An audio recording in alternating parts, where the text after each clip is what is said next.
পিটা পিটা পিটা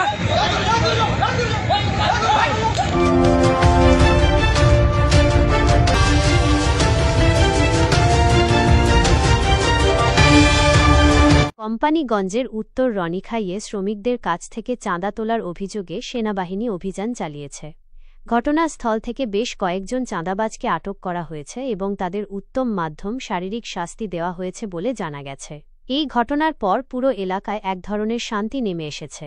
স্থানীয় সাধারণ মানুষ এবং বাসিন্দারা সেনাবাহিনীর এই পদক্ষেপের ভূয়সী প্রশংসা করেছেন। তারা মনে করেন চাঁদাবাজি দমনে সেনাবাহিনীর এমন উদ্যোগ খুবই জরুরি। তাদের মতে নিয়মিতভাবে এ ধরনের অভিযান চালালে এলাকায় চাঁদাবাজির প্রবণতা ধীরে ধীরে কমে আসবে।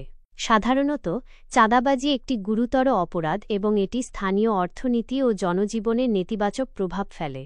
আইনশৃঙ্খলা পরিস্থিতি নিয়ন্ত্রণে এবং জনজীবনে স্বস্তি ফিরিয়ে আনতে সেনাবাহিনীর এই ধরনের কঠোর পদক্ষেপ জনমনে আস্থা ফিরিয়ে আনে।